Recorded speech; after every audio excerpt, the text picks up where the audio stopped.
അപ്പോൾ നമ്മുടെ തൃശ്ശൂരിൽ ഇതേപോലത്തെ ഒരുപാട് ബണ്ടുകളും തോടുകളും പാടങ്ങളും കനാലുകളും പുഴകളും ഒക്കെ ബന്ധിച്ച് കിടക്കുന്ന കുറേ ഏരിയകളുണ്ട്. ഇതേപോലത്തെ ഇഷ്ടം പോലെ ഏരിയകളുണ്ട്. എല്ലായിടത്തും ഒരുവിധം സ്ഥലത്തൊക്കെ നമ്മൾ എത്താത്തടത്തൊക്കെ എത്തി ബ്രാലടിക്കാൻ നോക്കിയിട്ടുണ്ട്. അത്യാവശ്യം ബ്രാലുകളൊക്കെ ഉണ്ട്, പക്ഷെ അവർ ഫ്രോഗിലടിച്ച് കയറുന്നില്ല. ലൈവ് ബൈറ്റ് അതായത് തവള പരലൊക്കെ ഇട്ടെടുത്താൽ ചിലപ്പോൾ അവർ കയറിപ്പോരും. അപ്പോൾ അങ്ങനെ നമ്മൾ ഒരുപാട് അലഞ്ഞ് നടന്നു നമ്മളെ ഷിമാനോ ഒന്ന് ഉദ്ഘാടനം ചെയ്യാൻ വേണ്ടിയിട്ട്, ഒരു മീനെ പിടിച്ച് കയറ്റാൻ വേണ്ടിയിട്ട്. അങ്ങനെ നമ്മൾ ഇതേപോലത്തെ പാടത്തിൻ്റെ അറ്റത്തുള്ളൊരു വലിയൊരു കുളമായിരുന്നു. വലിയ കുളത്തിൽ വന്നിട്ട് ഇപ്പോൾ വെള്ളം വറ്റി നിൽക്കുകയാണ്. അപ്പോൾ അതിൽ നമ്മൾ ഒരു ബ്രാലടിച്ച് കയറ്റുന്നുണ്ട്. അത്യാവശ്യം കുഴപ്പമില്ലാത്ത ഒരു ഇടത്തരം ബ്രാലാണ്. അപ്പോൾ കണ്ടു നോക്കാം. അതേപോലത്തെ വീഡിയോകൾ ഇഷ്ടമാണെങ്കിൽ നല്ല ലൈക്ക് അടിച്ചേക്കണേ. പിന്നെ സബ്സ്ക്രൈബ് ചെയ്യാതെയാണ് വീഡിയോ കാണുന്നതെങ്കിൽ സബ്സ്ക്രൈബും കൂടെ ഒന്ന് ചെയ്തേക്കണേ.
ഫോട്ടോ എടുക്കണോ?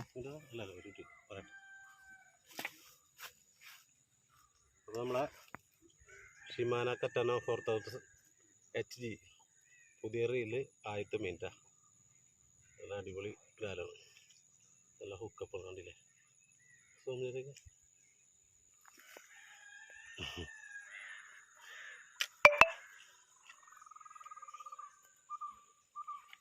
ഫോട്ടോ എടുക്കാനേ